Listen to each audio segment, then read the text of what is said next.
नमस्कार दोस्तों। क्या आपका माइंडसेट आपको आगे बढ़ाता है या पीछे खींचता है?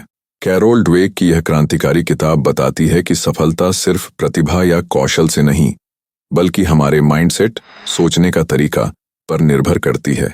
कैरोल ड्वेक इस किताब के पहले अध्याय में सीधे मुद्दे की जड़ पर जाती है। हमारी सफलता या असफलता हमारी सोच, माइंडसेट पर निर्भर करती है। वह दो अलग अलग माइंडसेट्स के बारे में बताती हैं जो हमारे जीवन के हर पहलू को प्रभावित करते हैं। तो चलिए जानते हैं। नंबर 1, फिक्स्ड माइंडसेट, स्थिर सोच। मैं जैसा हूं वैसा ही रहूंगा। मान्यता, प्रतिभा और बुद्धि जन्मजात होती है, इन्हें बदला नहीं जा सकता। विशेषताएं, गलतियों से डर लगता है, चुनौतियों से बचते हैं क्योंकि असफलता को खुद की कमी मानते हैं। दूसरों की सफलता से ईर्ष्या या असुरक्षा महसूस करते हैं। मेहनत को बेकार समझते हैं। अगर मुझे प्रयास करना पड़ रहा है तो मैं इसमें अच्छा नहीं हूं। नतीजा, जीवन में सीमित विकास, नई चीजें सीखने में डर। उदाहरण, स्कूल में एक बच्चा जो खुद को गणित में कमजोर मानता है, वह नए सवाल हल करने की कोशिश ही नहीं करता। उसका फिक्स्ड माइंडसेट उसे आगे बढ़ने से रोकता है। नंबर 2, ग्रोथ माइंडसेट, विकास की सोच। मैं हमेशा बेहतर बन सकता हूं। मान्यता, कौशल और बुद्धि को मेहनत और अनुभव से विकसित किया जा सकता है। विशेषताएं, चुनौतियों को सीखने का मौका मानते हैं। असफलता को अंत नहीं बल्कि सुधार का रास्ता मानते हैं। दूसरों की सफलता से प्रेरणा लेते हैं। मेहनत को सफलता की कुंजी मानते हैं। उदाहरण, एक खिलाड़ी जो मैच हारने के बाद कहता है, मैंने कुछ नई गलतियां सीखीं, अगली बार और बेहतर करूंगा। ड्वेक के प्रयोग और शोध। बच्चों पर अध्ययन। जिन बच्चों को तुमने बहुत मेहनत की कहकर प्रोत्साहित किया गया, वे अधिक चुनौतियां लेने को तैयार हुए। जिन्हें तुम बहुत होशियार हो कहा गया, वे गलतियों से डरने लगे। कर्मचारियों पर असर। ग्रोथ माइंडसेट वाले लीडर्स की टीमें अधिक इनोवेटिव और सहयोगी थीं। इस अध्याय से बड़ी सीख, आपकी सोच आपकी क्षमता तय करती है। फिक्स्ड माइंडसेट वाले लोग अपनी ही सीमाएं बना लेते हैं, जबकि ग्रोथ माइंडसेट वाले लगातार आगे बढ़ते हैं। क्या आप जानना चाहेंगे, क्या एक व्यक्ति का माइंडसेट जीवन भर के लिए फिक्स्ड होता है या इसे बदला जा सकता है? अगले अध्याय में हम जानेंगे कि कैसे हम अपनी सोच को फिक्स्ड से ग्रोथ माइंडसेट में बदल सकते हैं और इससे जीवन के हर क्षेत्र में क्या फर्क पड़ता है। अध्याय 2, क्या माइंडसेट बदला जा सकता है?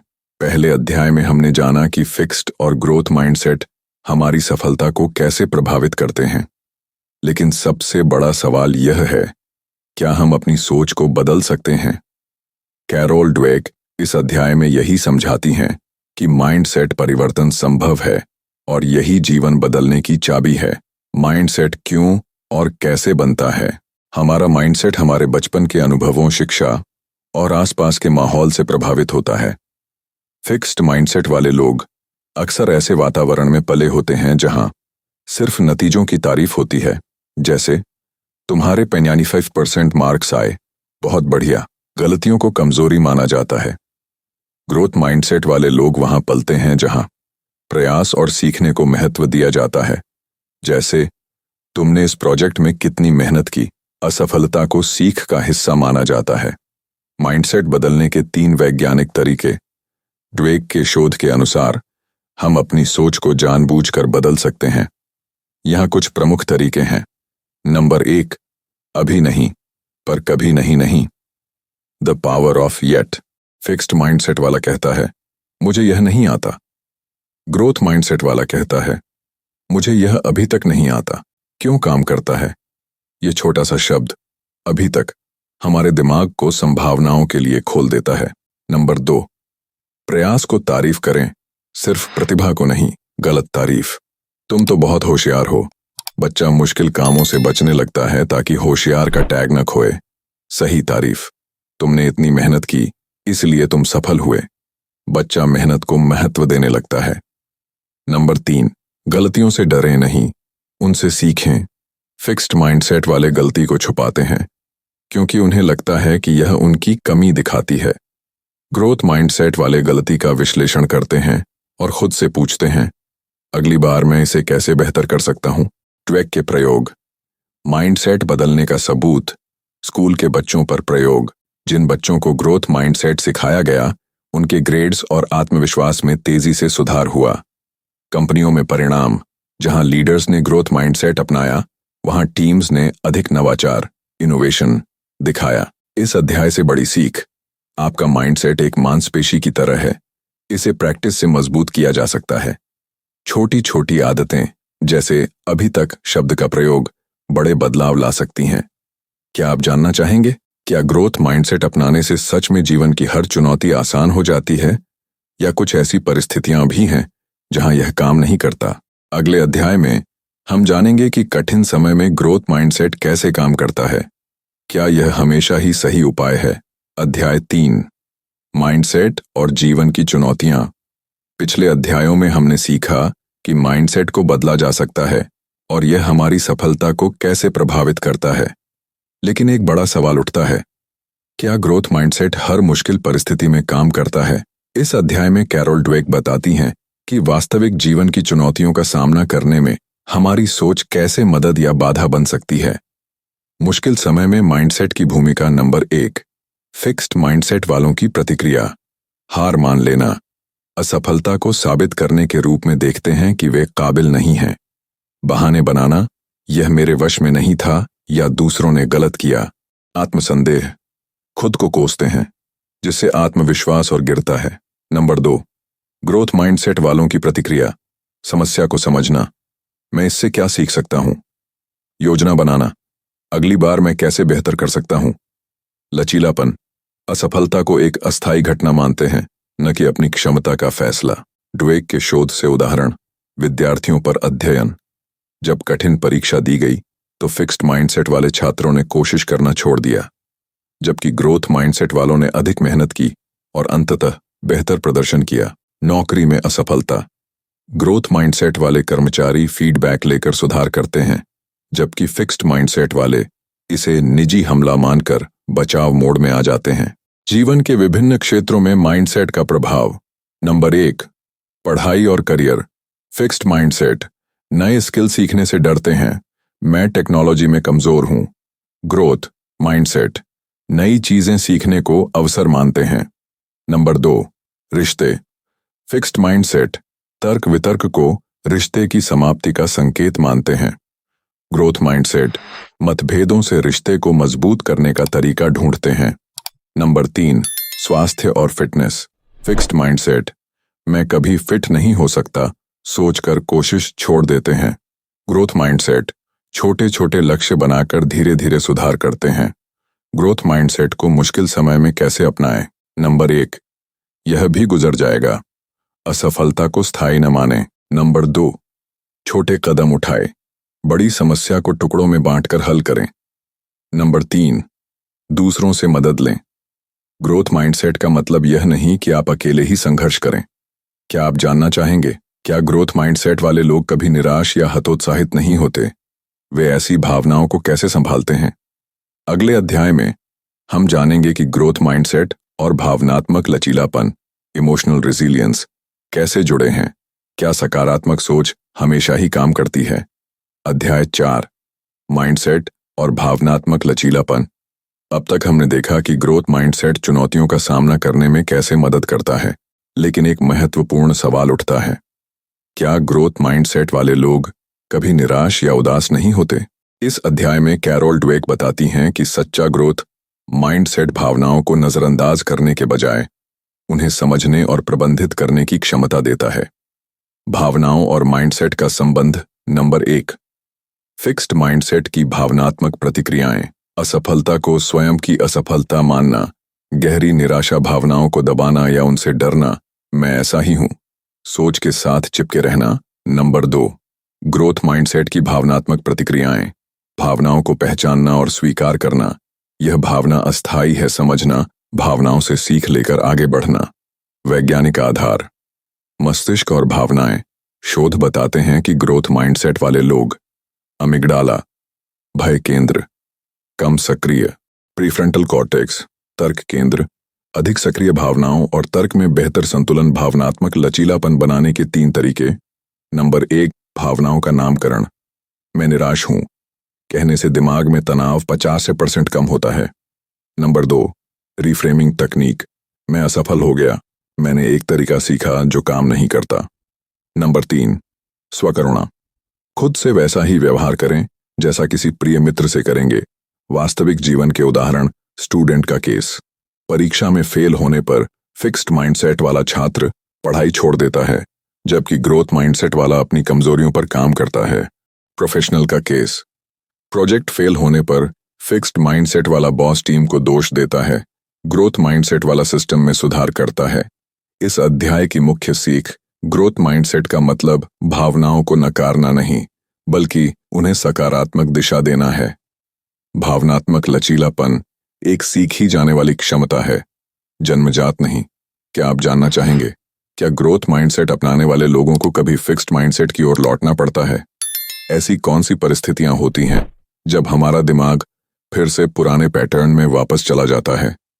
अगले अध्याय में हम जानेंगे माइंडसेट रिलैप्स। क्यों हम कभी कभी पुरानी सोच में वापस चले जाते हैं और इसे कैसे रोका जा सकता है। अध्याय 5, माइंडसेट रिलैप्स, प्रगति में अवरोध। इस अध्याय में कैरोल ड्वेक एक महत्वपूर्ण सच्चाई उजागर करती है। ग्रोथ माइंडसेट अपनाना एक सीधी रेखा नहीं, बल्कि उतार चढ़ाव भरी प्रक्रिया है। हम सभी कभी न कभी पुरानी फिक्स्ड माइंडसेट की ओर लौट जाते हैं। आइए समझें कि ऐसा क्यों होता है और इसे कैसे रोका जा सकता है। माइंडसेट रिलैप्स क्यों होते हैं? नंबर 1, तनाव और थकान के समय जब मस्तिष्क थका होता है तो वह पुराने सोचने के तरीकों, फिक्स्ड माइंडसेट की ओर लौटता है। उदाहरण, परीक्षा के दबाव में छात्र का मैं फेल हो जाऊंगा सोचना। नंबर 2, गहरी जड़ें जमाई हुई धारणाएं, बचपन से सीखे गए विश्वास, तुम्हें सर्वश्रेष्ठ होना चाहिए, अचानक सामने आ जाते हैं। नंबर 3, सामाजिक तुलना, दूसरों की सफलता देखकर मैं कभी इतना अच्छा नहीं हो सकता की भावना। रिलैप्स के संकेत, मैं यह नहीं कर सकता, जैसे वाक्य बोलना, गलतियों को छुपाने की कोशिश करना, चुनौतियों से बचना, दूसरों की सफलता से ईर्ष्या महसूस करना। रिलैप्स से कैसे बचें? ड्वेक के 4 सूत्र। नंबर 1, स्वयं को पहचानें। जब भी फिक्स्ड माइंडसेट के विचार आए, खुद से पूछें, क्या यह सच है या सिर्फ मेरा डर बोल रहा है? नंबर 2, अभी तक का प्रयोग फिर से शुरू करें। मैं नहीं कर सकता, मैं अभी तक नहीं कर सकता। नंबर 3, छोटी जीत की ओर ध्यान दें। रोजाना 3 छोटी सफलताएं लिखें, चाहे वह सिर्फ 10 मिनट ध्यान करना ही क्यों ना हो। नंबर 4, सहायता मांगें।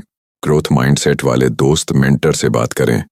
ड्वेक के शोध से दिलचस्प निष्कर्ष, 88% लोग ग्रोथ माइंडसेट अपनाने के बाद भी कभी ना कभी फिक्स्ड माइंडसेट में लौटते हैं। जो लोग रिलैप्स को स्वीकार कर उस पर काम करते हैं, वे 3 गुना तेजी से सुधार करते हैं। इस अध्याय की मुख्य सीख, रिलैप्स होना सामान्य है। यह आपकी विफलता नहीं, बल्कि प्रक्रिया का हिस्सा है। महत्वपूर्ण यह नहीं कि आप गिरे, बल्कि यह कि आप कैसे उठते हैं। क्या आप जानना चाहेंगे, क्या ग्रोथ माइंडसेट को जीवन के हर पहलू में लागू किया जा सकता है? क्या पेरेंटिंग, रिश्तों या नेतृत्व में भी यह उतना ही प्रभावी है? अगले और अंतिम अध्याय में हम जानेंगे माइंडसेट को जीवन में कैसे अपनाएं। ग्रोथ माइंडसेट को दैनिक जीवन का स्थायी हिस्सा बनाने के व्यावहारिक तरीके। अध्याय 6, माइंडसेट को जीवन में कैसे अपनाएं। यह अंतिम अध्याय पूरी किताब का सार प्रस्तुत करता है और बताता है कि कैसे हम ग्रोथ माइंडसेट को अपनी दैनिक जीवन शैली का हिस्सा बना सकते हैं। कैरोल ड्वेक इस अध्याय में वो व्यावहारिक तरीके साझा करती हैं जिनसे हम अपनी सोच को स्थायी रूप से बदल सकते हैं। ग्रोथ माइंडसेट को जीवन में उतारने के 5 सूत्र। नंबर 1, अभी तक का जादू, द पावर ऑफ येट। जब भी आप सोचें मैं यह नहीं कर सकता, उसमें अभी तक जोड़ दें। उदाहरण, मैं पब्लिक स्पीकिंग में अच्छा नहीं हूं, मैं पब्लिक स्पीकिंग में अभी तक अच्छा नहीं हूं। नंबर 2, प्रक्रिया को महत्व दें, नतीजे पर नहीं, सीखने की प्रक्रिया पर फोकस करें। उदाहरण, मैंने आज 2 घंटे पढ़ाई की, न कि मुझे सिर्फ 80% मार्क्स चाहिए। नंबर 3, चुनौतियों का स्वागत करें, हर नई चुनौती को सीखने का मौका समझें। ड्वेक का सुझाव, हर हफ्ते एक ऐसा काम करें जो आपको असहज करे।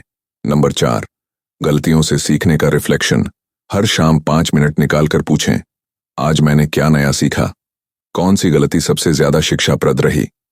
नंबर 5, अपनी भाषा बदलें। मैं असफल हो गया। मैंने एक तरीका सीखा जो काम नहीं करता। यह बहुत कठिन है। यह मेरे लिए एक नई चुनौती है। दिमाग को पुनः प्रशिक्षित करने का विज्ञान न्यूरोसाइंस के अनुसार हर नई सोच दिमाग में नए न्यूरल कनेक्शन बनाती है।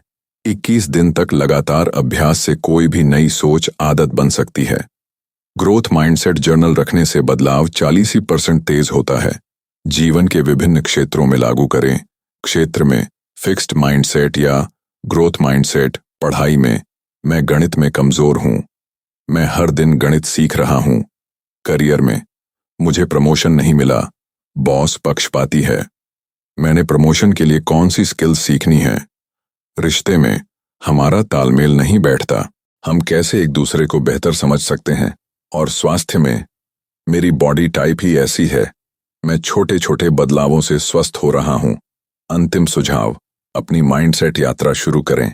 नंबर 1, छोटी शुरुआत करें। एक समय में एक ही क्षेत्र पर काम करें। नंबर 2, प्रगति को ट्रैक करें। माइंडसेट जर्नल बनाएं। नंबर 3, अपने आसपास ग्रोथ माइंडसेट वाले लोगों को खोजें। वातावरण बदलने से मदद मिलती है। नंबर 4, धैर्य रखें। सोच बदलने में समय लगता है। नंबर 5, दूसरों को सिखाएं। जब आप किसी और को समझाते हैं तो आप खुद भी बेहतर समझते हैं। पुस्तक से सबक को जीवन में उतारने का चैलेंज अगले 30 दिनों के लिए। हर रोज एक चुनौती स्वीकारें। हर शाम 3 चीजें लिखें जो आपने नई सीखी। किसी एक व्यक्ति को ग्रोथ माइंडसेट के बारे में बताएं। अंतिम विचार, आपकी सोच ही आपके जीवन की दिशा तय करती है। फिक्स्ड माइंडसेट आपको एक सीमित पिंजरे में रखता है, जबकि ग्रोथ माइंडसेट आपको अनंत संभावनाओं की उड़ान देता है। आज से ही अपनी सोच को बदलने का संकल्प लें, क्योंकि सफलता कोई गंतव्य नहीं, बल्कि एक सुंदर यात्रा है। अब आपकी बारी है। कमेंट में बताएं। नंबर 1, इस किताब से आपको सबसे महत्वपूर्ण क्या सीखने को मिला। नंबर 2, आप आज से कौन सा एक बदलाव करेंगे। अगर आपको यह वीडियो पसंद आया तो लाइक करें, शेयर करें और ऐसी ही ज्ञानवर्धक किताबों की समरी के लिए हमारे मनचाहे ज्ञान चैनल को सब्सक्राइब करना न भूलें। मिलते हैं अगली वीडियो में। तब तक के लिए सीखते रहिए, बढ़ते रहिए।